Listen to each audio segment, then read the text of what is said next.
برافو برافو يا تهاني، برافو برافو برافو.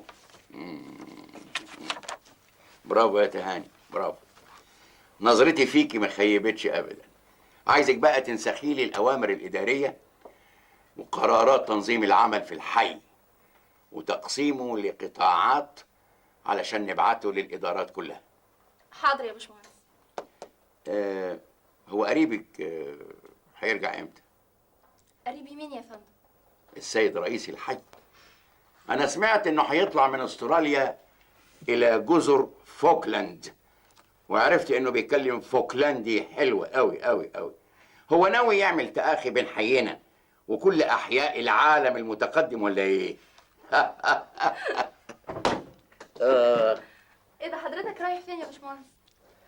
انا همر بنفسي على كل المباني اللي تحت الانشاء في الحي عشان اطمن على التراخيص والمخالفات واشوف الاجراءات سليمه ولا لا. بس ده يا فندم من اختصاص الإدارة الهندسية. ايوه بس لازم يكون في رقيب وتفتيش مفاجئ، وعلى رأي المثل حرص من الموظف اللي تحتك ولا تخونه. يا سلام يا فندم، حضرتك مثال الالتزام ويقظة الضمير، مع انك مش مطالب انك تعمل ده ولا حتى في رقيب عليك. لا لا لا لا لا، غلطانة يا تهاني، لا لا لا. في رقيب عمره لا يغفل ولا ينام، ربنا سبحانه وتعالى. ونعم بالله. حضرتك قريت جرايد النهارده؟ لا انا بقراها لما اروح. ايه في حاجة؟ ايوه في خبر منشور في بريد قراء في الاهرام عن مهندس في الحي عندنا. ايه عمل مخالفات؟ بالعكس يا فندم، ده كان راجع بعربية الحي من اسكندرية ولقى عربية عطلانة على الطريق، قام سحبها لحد القاهرة، وصاحب العربية بعت يشكره، وخصوصا الدنيا ليل وكان معاه أطفال وفي منهم طفل كان عيان. يا سلام يا سلام على الشهامة والأخلاق. اعرفي لي اسمه علشان أصرف له مكافأة. الإدارة بتاعته كافئته يا فندم. كافئوه بإيه؟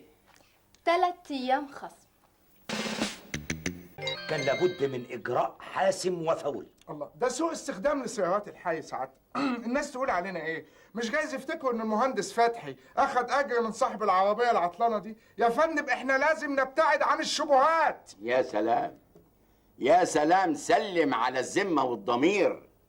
بقى ده كلام؟ بقى بدل ما تشكروا الراجل وتدوه مكافاه تقوموا تعاقبوه؟ يا فندم ده جرسنا في الجرايد، الناس تقول علينا ايه؟ سايبين اشغالنا وقاعدين نجر في عربيات الناس وبعربيات الحكومه. ايه رايك يا باشمهندس فتحي؟ يا فندم انا عملت اللي املاه عليا ضميري، واي انسان عنده ذره ضمير كان عمل اللي انا عملته باكتر كمان. يا دي الضمير والإنسانية اللي احنا طالعين فيها دي، هو مولد يا أستاذ، دي رئاسة حي محترمة ويرقصها راجل محترم سمعته زي البلالان، وبعدين في قانون، في لوائح وفي إجراءات. الإنسانية يا سادة قبل أي حاجة، والإنسان اللي يقتل إنسانيته ما يستحقش أبدا إنه يكون في موقع مسؤولية. ايوه يا فندم بس ده خالف القانون. أيوة، وخرج عن مقتضيات الوظيفة. وانا مش هجازيه بس، انا بعد اذن سعادتك يعني هحوله للتحقيق، لان تعليمات السيد وكيل الوزاره بتقول. سيبك من وكيل الوزارة وتعليماته، سيبك من الحاجات دي.